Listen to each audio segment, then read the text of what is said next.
My job isn't to try and fix an insoluble world. My job is to fix me, which is absolutely fixable. To do that, I have to go in, not out. So I have to contract in order to expand consciousness. If you've got a horror film going through the projector, no matter what you do to the screen, it's always going to be a horror film. So my job is to go in and change the film. That's the filters, the precepts, the concepts, the rules. I was trying to explain to people the power of forgiveness, and 110 hours of lecture was nearly all on repentance. In Buddhist terms, it means to repair. It means to return. So it was less about how to forgive somebody. It was more about how to locate our own sin or our own errors or our own mistakes and convert them to light. I'm not forgiving somebody who abused me for him. I'm doing it, well, there's two things really. He's got something of mine and you have something of theirs, and you've got to give them that back. Before you forgive somebody, first injure them. And it means it's very difficult to get a parasite out of you, because what most people do, like the guy that abused me, he thought it was legitimate. He thought I was complicit. I'm 11. I'm fucking 11. What do you mean complicit? I was 11. So you weaken them. You say, everything you've said is not true. What we think, what we say, what we do goes out as spirit, as energy, and has an effect in the world, because it's all going to come back. It all comes back, and the older I get, Geoff, the more I realize that this is true. I mean, the energy I put out comes back to me. We're bringing the energy in, we're conserving it, we're training it, and we're imposing it in a beautiful way. Once we understand the fixed laws, we go, fucking hell, is that what it is? I'm going to make sure I don't think, say, or do anything that I don't want to see again. So people should be conscious of every thought, every action, everything inside of them, because that will manifest their reality. This is what the world says I can do, but now I'm consciously aware, I can realise I can do this as well. And there's an infinite potential for consciousness. Don't worry about what the world's doing wrong. The world is insoluble, it's whack-a-mole. You push it down here, it comes up there. It's because we're trying to fix the world at the level of the screen. You know, fix the world at the level of you, and just see what a difference it makes.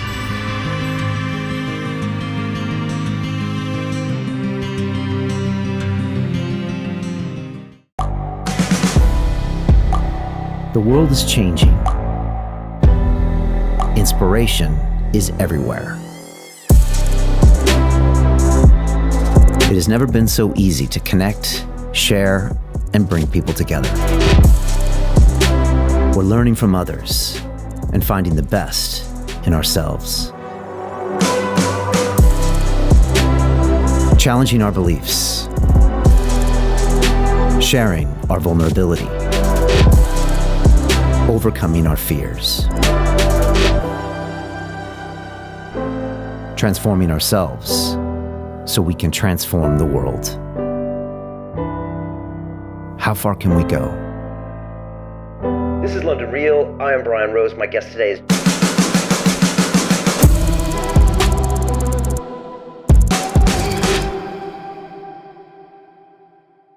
This is London Real. I am Brian Rose. My guest today is Geoff Thompson, the author, filmmaker, BAFTA-winning screenwriter, and martial arts expert.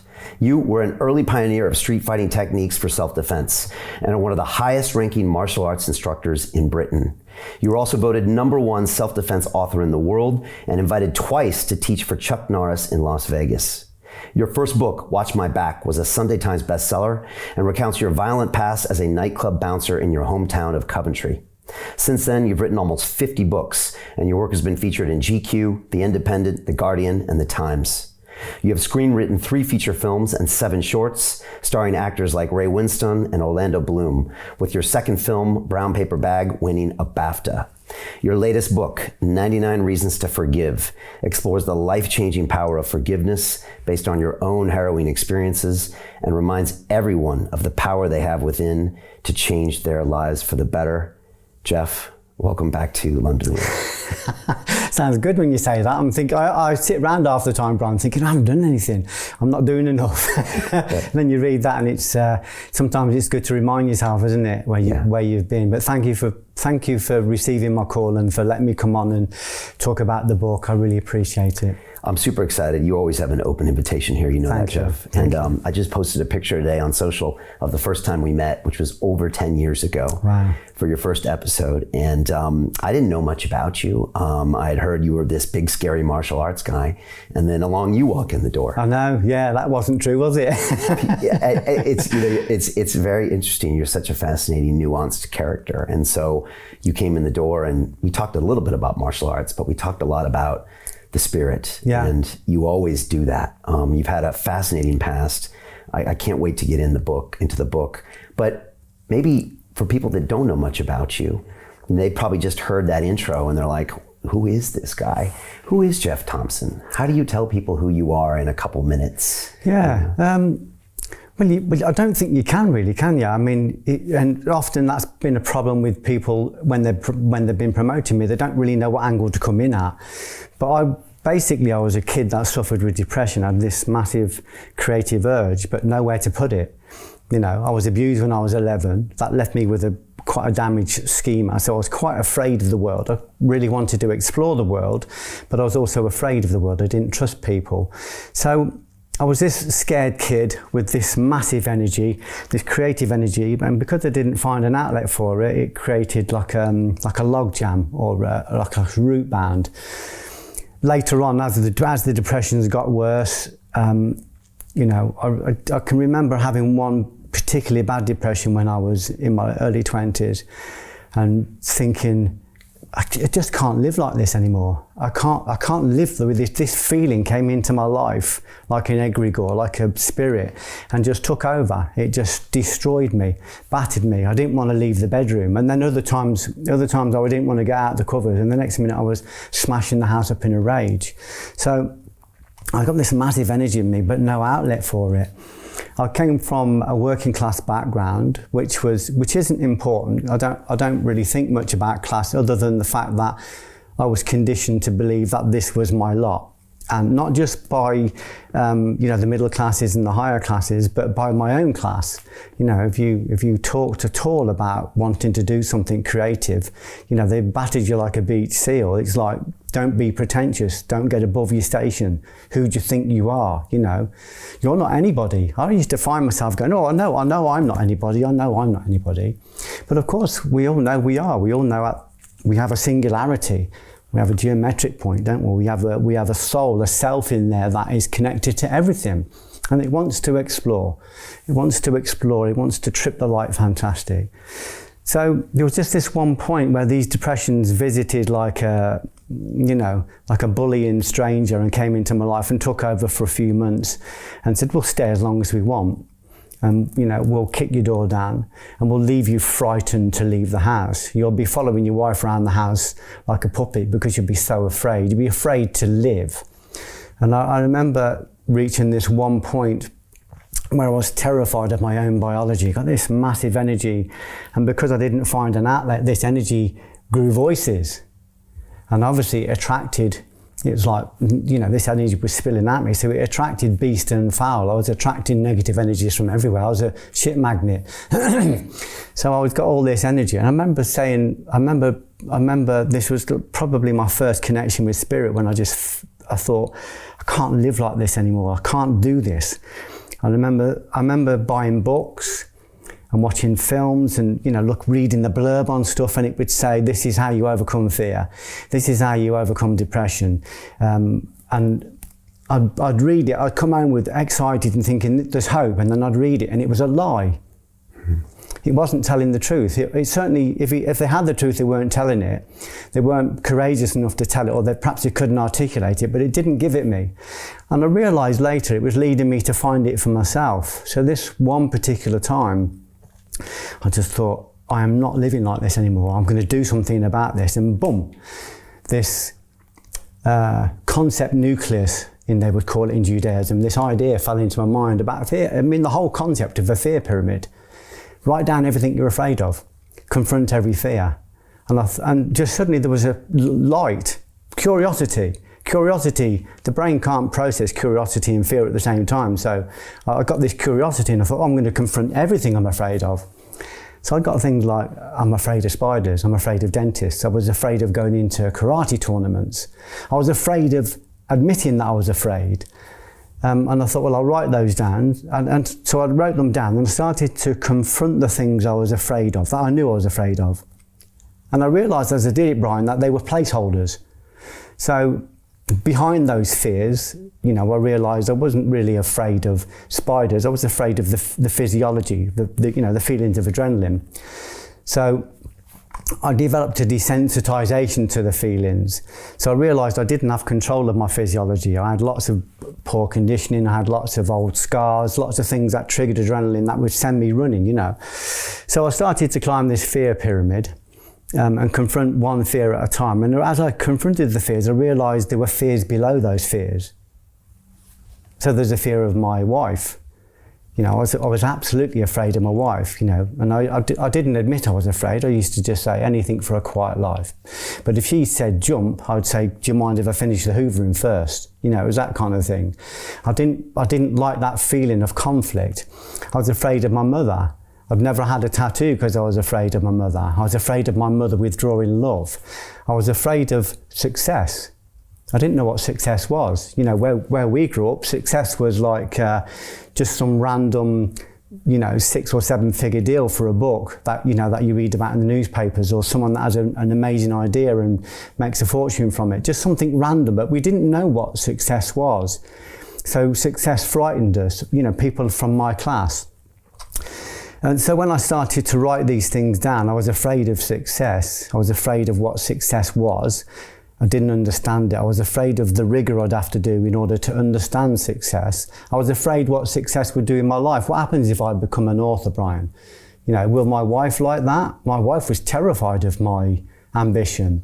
How would my friends feel if they're pissing in the trough next to someone that's on Richard and Judy? Yesterday he was just one of the guys, now he's on Richard and Judy. How will they cope with that? Not very well, as it turned out.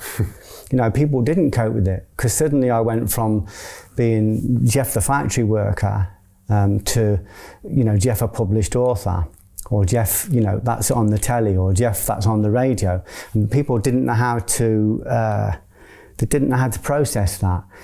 And I started, so I got this fear pyramid and I'm climbing up it and I'm confronting all these things. So I suddenly become covered in tattoos because I suddenly feel free. And what I realised, Brian, was I wasn't overcoming fears necessarily. I was finding fears, recognising that the fears contained energy and they blocked energy, or they contained light and they block light, or they contained consciousness and they block consciousness. They also processed consciousness. If I've got a block, if I've got a fear, and light comes into me, or consciousness, it's going to go through the filter of that fear and project onto the world, from my fear. So if my life's a shitstorm, it's because it's coming through that filter. So when I removed that, when I overcame that fear, I converted the nature of the fear, and it was liberated, and the effulgence that was in the fear expanded into me, so I got a wider consciousness. I took away the negative filter, so I've got a cleaner filter, and I also made room. I created a vacuum. So there was a vacancy in me that was filled with consciousness. So every time I contracted by removing a fear, I expanded in consciousness. And consciousness is a spirit, it's living. It's panpsychic. It's got consciousness. So as the spirit expanded in me, the spirit started to work around like an antibody, getting rid of other fears. We can convert this fear. We can convert that fear. So and this has taken me a long time to fully understand. I wasn't overcoming a fear. As they say in the Bible, overcome evil with good. It means overcome ignorance with knowledge. It means overcome fear with consciousness, or overcome a demon with consciousness. So as I kept expanding, as I climbed up the pyramid, I was literally removing old filters, converting old fears, and making room for light. So I was growing exponentially. So the kid that was, scared to leave the house, with all this block, was suddenly like, it was like, boom, coming from here, from the dantian. My dantian was clear. Well, not completely clear, but clearer. And I was expanding. So I became almost unrecognisable. So I'd gone from this skinny, articulate, kind of slightly feminine, long-haired young guy to being this guy that's, you know, wherever the fears are, I'm going to overcome them. Some of them were very subtle. So I started to challenge conditioning. Conditioning was a fear. I started to challenge perceptions, cognitions, precepts, concepts. As I started to get more energy, I could concentrate, and because normally our energy is dissipated, isn't it? It's in 10,000 things. You know, so this new energy, I was able to concentrate on what reality was. And I realized that the more consciousness I had, the freer I could be, because there's less rules. You know, suddenly I'm not a guy with a family that has to do a factory job. I'm a guy with skills and knowledge, and I can become a full-time trainer. People said to me, you can't train 3 times a day. I said, well, I'm training 2 or 3 times a day and doing a full-time job. So I said, I think I can. I think I can train full-time. I said, I worked on the building site carrying a hod. I said, believe me, you know, you don't get much time to rest. I said, it is one of the most difficult jobs I've ever done. I'm pretty sure if I'm doing martial arts full-time, training with good people, I can train 3 times a day. So all of these beliefs I had were dissipating, and it's because of this pyramid. So with this pyramid, I'd learned to create, and again, I'm only understanding this now, Brian, I learned to create what they call in Judaism, I think it's Judaism or Islam, the isthmus, this filament or firmament, or this floating bridge between opposite energies. You've got a positive energy, a negative energy, and you place yourself between those two as a conductor or as a separation or a connection, and you're able to create and harvest spirit or tinctures of wisdom or energy or the philosopher's stone. There's a lot of different names for it. So I realised this pyramid I'd got. So if you imagine like a bulb, a light bulb. You've got a negative terminal, a positive terminal, a negative terminal, and then a filament between the two. And the light is created by the 2 forces becoming a 3rd force, which creates the 4th force of spirit. So that's what I was doing. So I was, to fund that, or to make that work, I was burning up my old fears, my old beliefs. That was the oil for the lamp. That was the concentrated consciousness being kind of used as fuel. So I was converting the negative into the positive. I mean, in simple terms, you want to go to the gym because you know it's good for you. You don't want to go to the gym because it's hard work and it's very difficult, or you want to get up at 4 a.m. We spoke about this before, but you know it's difficult to get up at 4 a.m. When you place your soul or your will force between those 2 energies and you get up at 4 a.m, you create light. You create light, and then once you've created light, you bring that light, you bring it through the body. So you're creating energy or harvesting energy, you're conserving it, you're training it, and then you're imposing it into the world. And whether you impose that, like if I can I just show you? Yeah. So if you just stand up, so whether you so if I wanted to just from here, so if you're just there, or so I can go from here. See, I can put that energy into a tiny little punch, concentrated. Thank you. Or I can put it into a punch, or I can put it into health. I can put it into a relationship. I can put it into a business. I can put it into the imposition of hands, which is the transference of spirit, or what they call the imposition of spirit, or the putting on of hands. So you can touch somebody and transfer that energy, and it's coming through positive filters, because I've converted the negative filters into positive filters. So if you imagine like a cinema screen, most people are trying to fix their life at the level of the screen. But really, we need to go back to the projector. And if you've got a horror film going through the projector, no matter what you do to the screen, it's always going to be a horror film. So my job is to go in and change the film. That's the filters. That's the perceptions, the cognitions, the precepts, the concepts, the rules. So I said, as you start getting higher in consciousness, literally by converting anti-consciousness with the antibody of spirit, there are less rules, because suddenly I don't have to go to work if I don't want to. I don't have to do 10 hours a day and retire at 65 with a shit pension, and a gold watch and nothing to do and not sure what to do. I can change all that because I can see that's possible, because as my consciousness expands, I think, oh, that's possible. And then I go, oh, yeah, well, I'm afraid to do that, because my wife says, what do you mean you want to give up your job and teach full time? What does that mean? How will you make money? I said, I'll make money from teaching. Well, what does that mean? So there's a cognitive dissonance. So my wife's afraid that I won't be able to make the rent. So I've got a lot of fear to stop me. So that goes on the pyramid. So the fear of becoming a full-time martial artist. You know how many times it took me to do that, to give up a job? It took me three goes. I gave up my job and was frightened back into conventional work.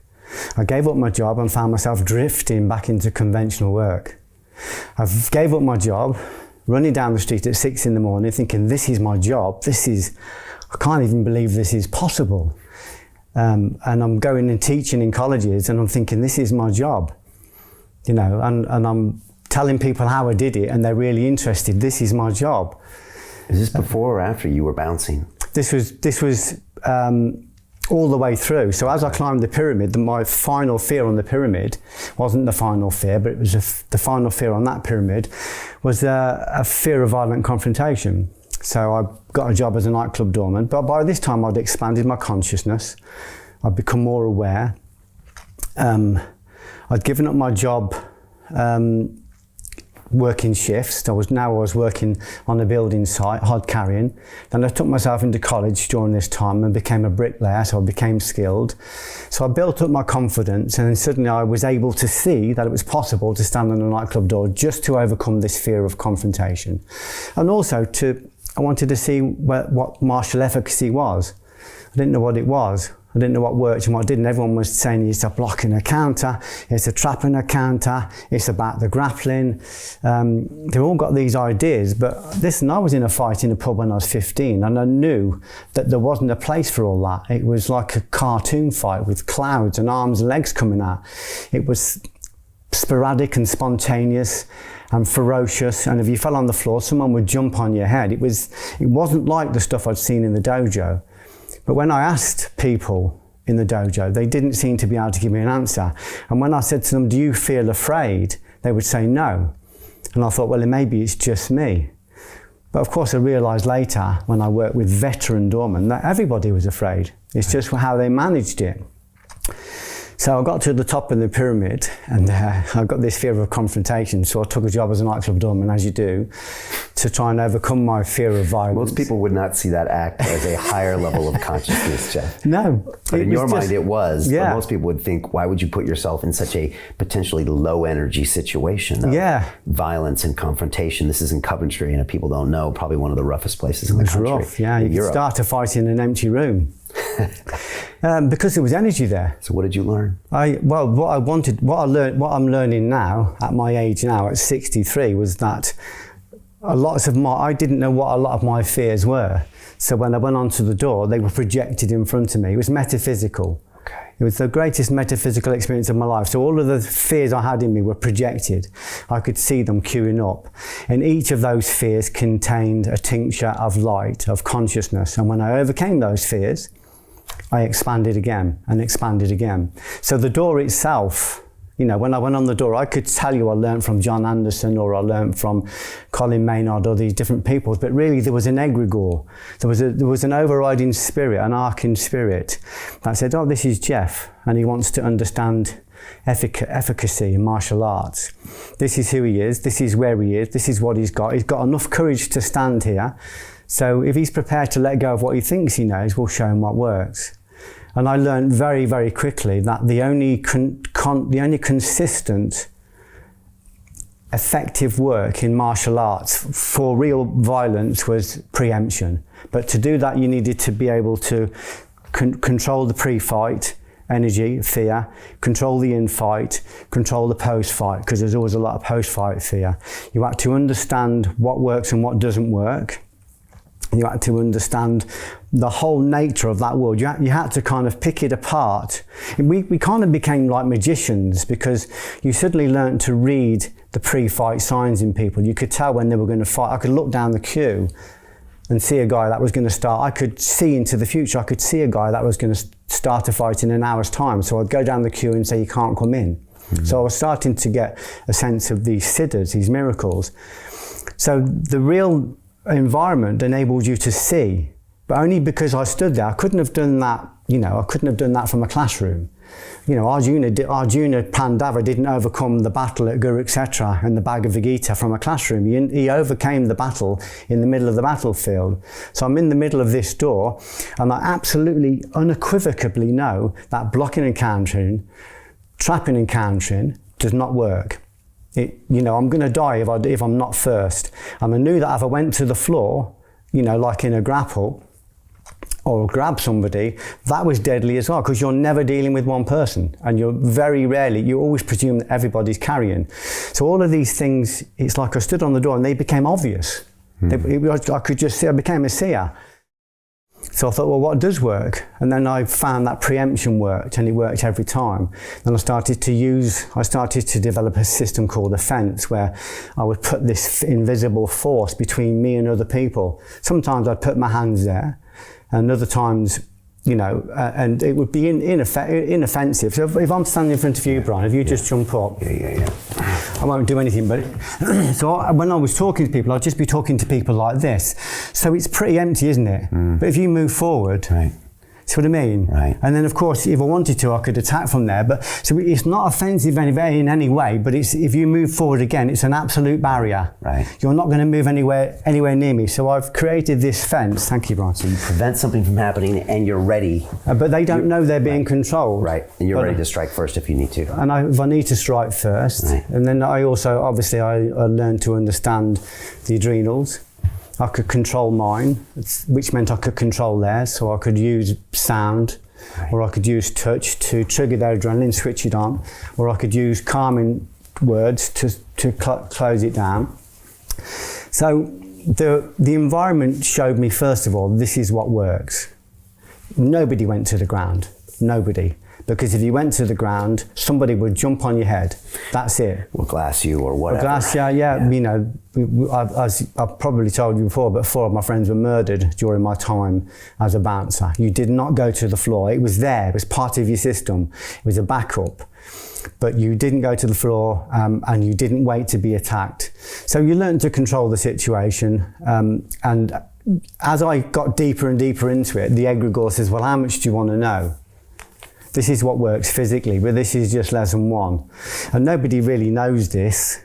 Nobody's really teaching this. People are, either they don't see it or they're afraid to teach it. So I started teaching it, and it spread around the world. Okay. That's why Chuck Norris got me over to teach for him, because he wanted to understand my concept of preemption, posturing, fear. So what did he think of your system?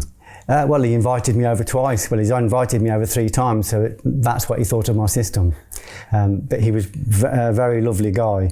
So the egregore says this is lesson 1. People don't know this, which makes you a magician. So I've got a little bit more knowledge than somebody else, which meant I could take most people out in most situations.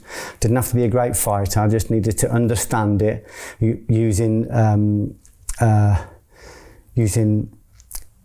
I would use a little bit of deception, maybe ask a question, engage the brain, throw a punch, and I would get a knockout most times. That's because I understood more.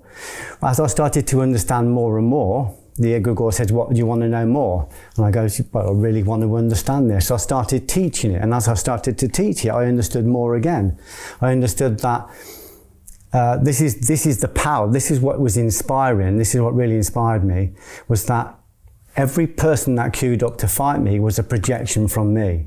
In reality, and this is the highest level of spiritual practice, I could have done nothing and it would have disappeared. I'd got these fears in me. They sat in me like parasites. They projected through the filters of my consciousness, and I literally saw them and the infrastructure queuing up to fight me. I was in hundreds of fights, not because I looked for fights, but because I was a shit magnet, because I believed it.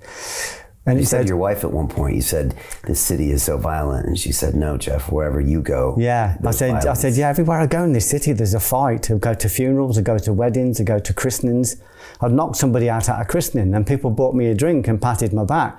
And it was like, she said, it's everywhere you go. And that was a very powerful thing she taught me. So the egregore was saying, all of this is in you. You can fix this at the level of the projector. I mean, I was out in the world trying to fix stuff, but once I realised that, because at that point, I had weapons in every room of my house, I had weapons in my car, I had a baseball bat in my car all the time, and I got pulled by the police once, and the police said, what's that baseball bat for? And my friend said, you should have said it's for cheeky coppers, but which I didn't, and I'm glad I didn't, but it's everywhere I went, there was a weapon. And that was because that was what I believed and that's what I projected. And everywhere I went, I created violence and I created the infrastructure of violence. Pubs, nightclubs, bars. Powerful. That's perception. Once I understood that and I absolutely found a certainty with it, I thought, well, I need to see whether this is true. So I stopped teaching violence. I stopped talking violence. I stopped writing about violence. I stopped immersing myself into it. I stopped working on the nightclubs and I started to fill my house with books, Bibles, all sorts of iconography from the esoteric spiritual stuff. And miraculously, all of the violent stuff in my life contracted, the nightclubs closed down, there was no violent people around me. Some of the clubs just aren't there anymore. They're just gone. The houses, they've been knocked down and, made into something else. One was made into a hairdresser, which is absolutely no help for me at all. Last time I went into a hairdresser's, they charged me a search fee. So it's, I had created this through perception and I dissolved it through perception. So when you look at my life now, I live in a Grade 2 listed barn in a field on an old farmyard, very close to where Shakespeare was born. And I'm expecting my writing to improve anytime soon. So that's not a change of location, Brian. That's a change of perception. Right. So the egregore was saying, you're creating all of this. It's what you focus on. This is one of the messages of Jesus, the Christed Jesus. You're focusing on this, and because you're focusing on it and you believe it, you're creating it. So my job isn't to try and fix an insoluble world. My job is to fix me, which is absolutely fixable. Right. And to do that, I have to go in, not out. So I have to contract in order to expand consciousness. So the fear pyramid is, and my whole life is just about the acquisition of energy, the conservation of energy, the training of the energy, and then the imposition of the energy. And I don't make a decision around that because I've got this spirit coming into me. You could call it the Holy Spirit or the Divine Mother or the Philosopher's Stone. It's got lots of different names, but it comes in, it coats the soul, it Christs the soul, so the soul expands, and then it comes in and you impose it into the world where you're directed. But before you can do that, of course, the process is that we need, you don't just put a filament into a light bulb. It has to be tempered. It has to be tempered so it can take tremendous forces of energy. Otherwise, it would just burn out. And it needs protecting. It needs to be in a hermetically sealed bulb, and it needs to be protected. It needs to be protected by inert gas. Otherwise, any oxygen gets into it, and the filament blows. So we're the same. It's so good bringing in more energy if we're a holy bucket, if we've got loads of leaks. If I'm losing 10% on Twitter and 50% on Facebook and 100% on sexual pornography and another 50% on violent pornography and another 10% on idle gossip, if I'm losing energy like that, and I'm aware I'm already in deficit, which most people are, then it's no good bringing in more energy because it just pisses out. And this energy is rare. It's fine. It's Ushaba called it the attractive forces. And if it leaks out of you, Brian, what does it do? It's got a scent. It's holy.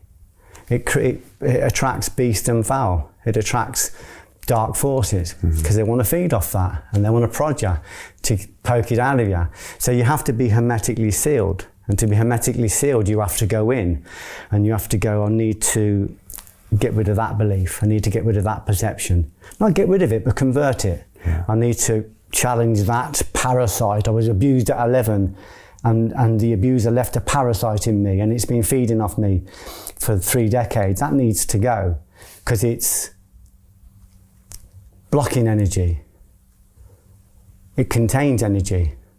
And it's a filter for the energy that I'm bringing in because the energy that's coming in is coming through this filter.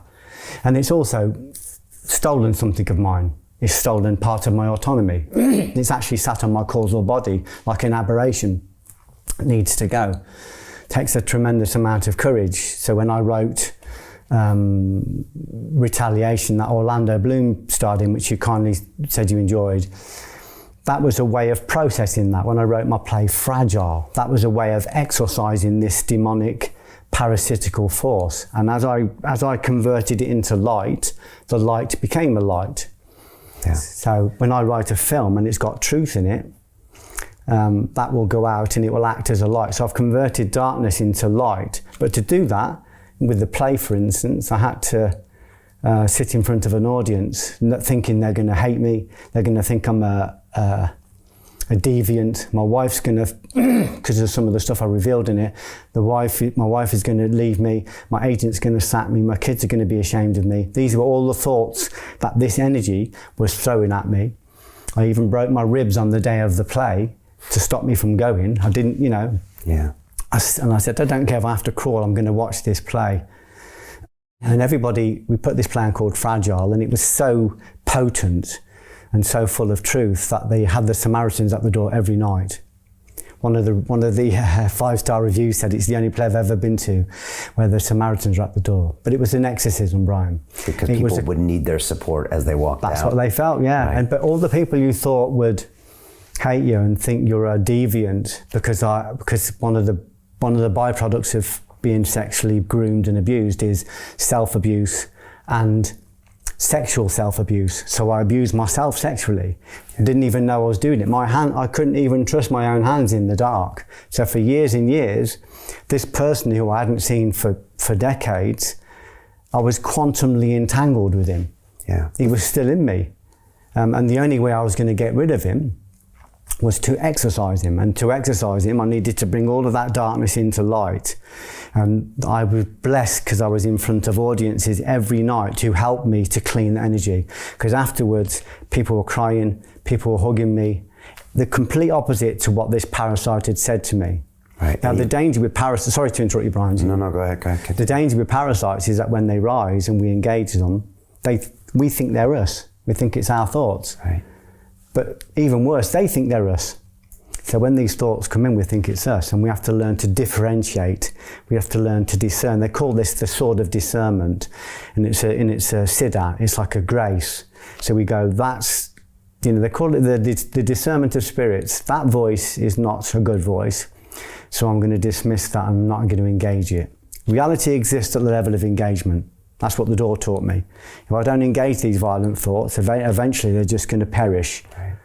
So this story of yours, of 11 years old, is present in much of your work. Yeah. And you open this book talking about it very, very quickly within the first 10 pages. It's very much so in the movie with Orlando Bloom. Yeah. And when I watched that movie, I know you, Geoff, and I'm like, wow, this is so autobiographical what's happening here. And the audience connects to it because even they don't know what happened to you, they know it's real. It connects with humans. I was at your TED Talk when you gave that at Leamington Spa, and you talked about it in your TED Talk.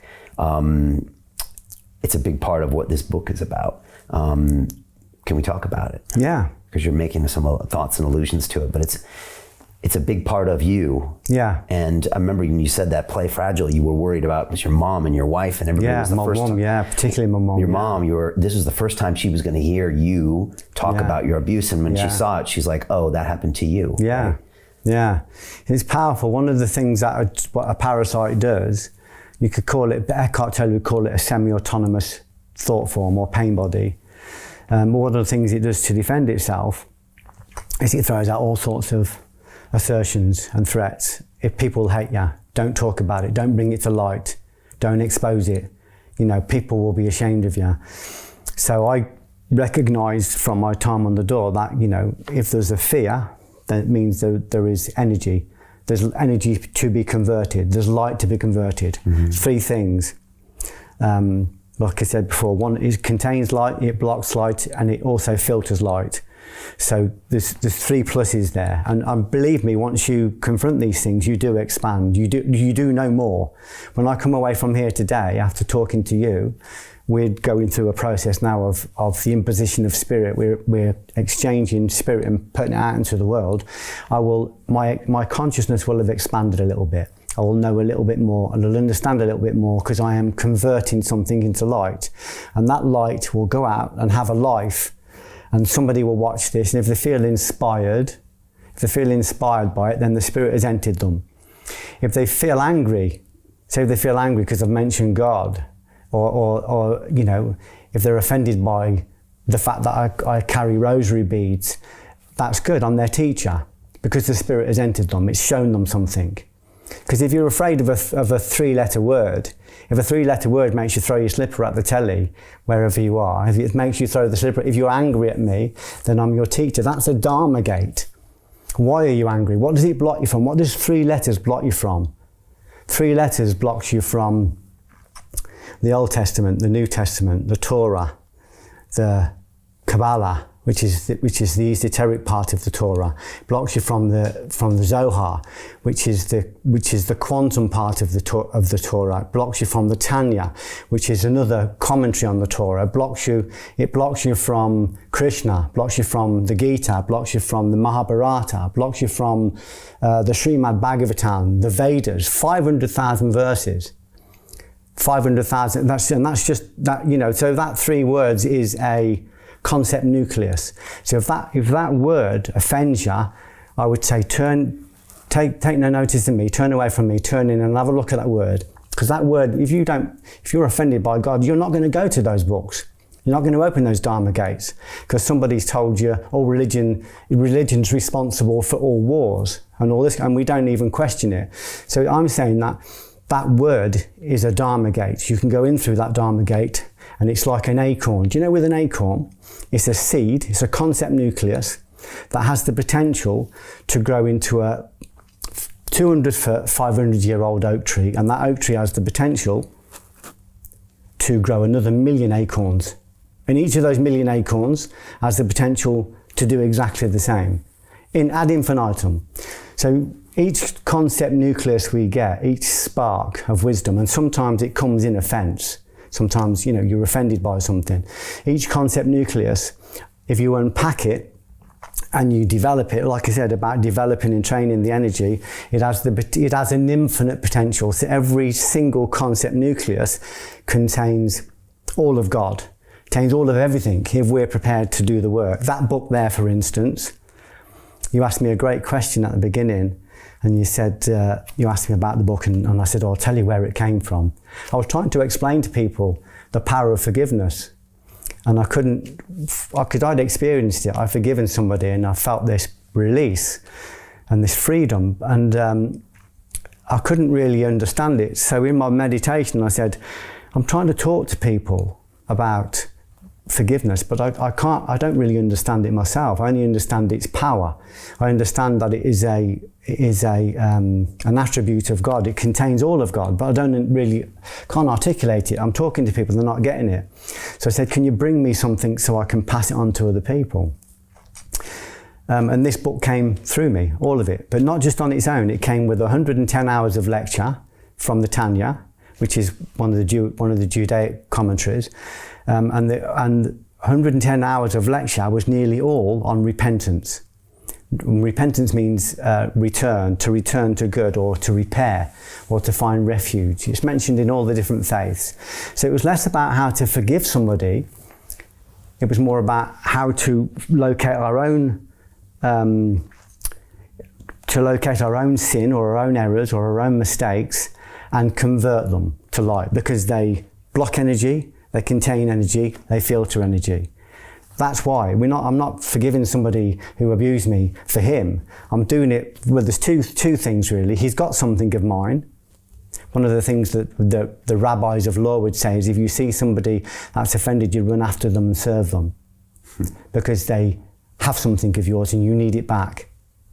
And you have something of theirs and you've got to give them that back. So they have something of yours. They've stolen part of your autonomy. They're in your mind. They're living there rent-free. Your autonomy is not your own because your decisions, every decision I made after the time I was abused. To continue watching the rest of the episode for free, visit our website londonreal.tv or click the link in the description below.